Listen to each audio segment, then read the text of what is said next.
Have you ever wondered if the narcissist you're dealing with is also struggling with compulsive sexual behaviors, like a sex or porn addiction? It's a question that can bring up a whirlwind of confusion, pain, and uncertainty.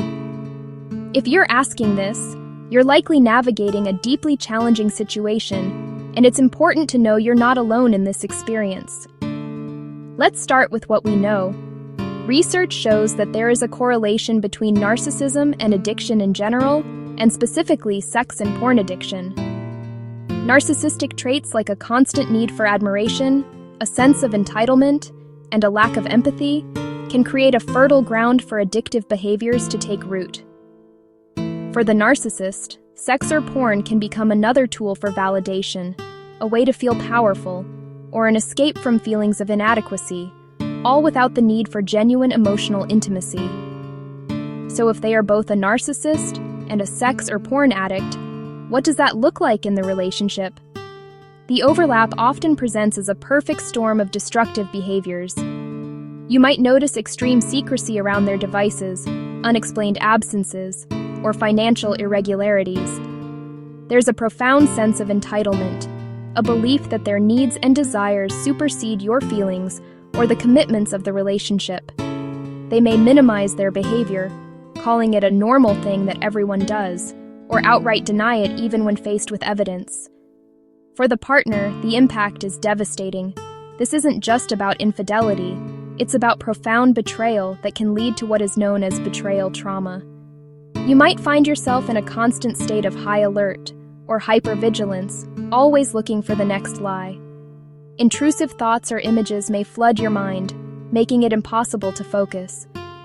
Sleep can become a refuge you can't reach, and your sense of safety in the world, and especially in your own home, can be completely shattered.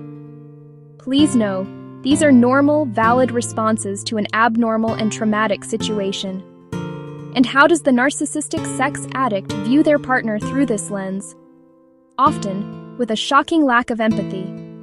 Narcissistic sex and porn addicts view their partner with disdain and contempt. This is where manipulation patterns become particularly cruel. Gaslighting is common, where they make you question your own sanity and perception of reality. They might say things like, "You're being crazy," or "You're imagining things," when you confront them. In their mind, the partner becomes the problem, rather than their addictive behaviors and betrayals. They use a tactic known as DARVO, deny, attack, and reverse victim and offender. They deny the behavior, attack you for bringing it up, and then flip the script to make themselves the victim of your nagging or distrust.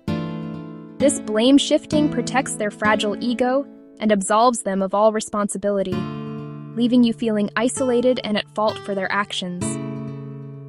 Now, let's talk about what happens when they enter recovery. There's a critical difference between the optics of recovery and the reality of genuine change.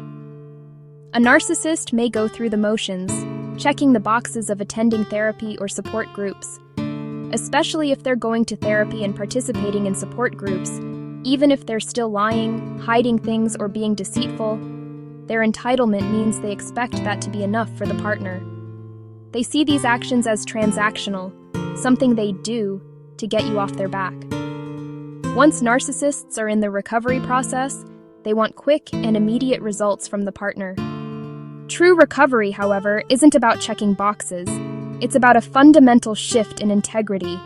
It requires rigorous honesty, complete transparency without being asked, and the development of genuine empathy for the pain they've caused.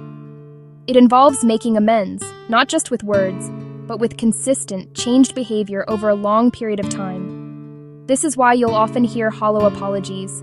They have the mindset of, "I said I'm sorry, what else do you want from me?" Like they're owed the partner's trust just because they admitted what happened. This isn't a real apology. It's a demand for you to absorb their shame and move on so they can feel comfortable again. They see your pain as an inconvenience to them, so they're very impatient with the partner's healing process.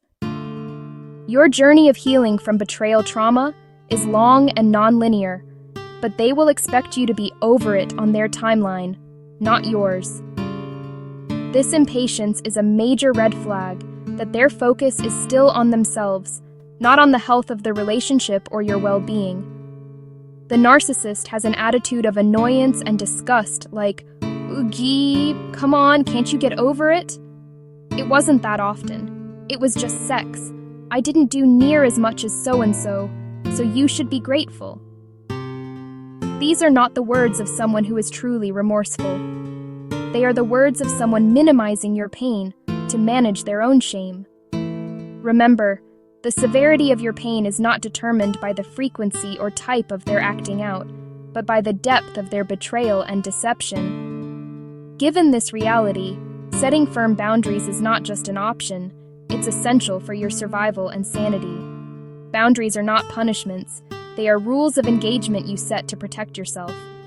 This might look like requiring full transparency with all devices, with no negotiation. It could mean insisting on their consistent attendance in a certified sex addiction therapy program, and your own participation in a partner support program.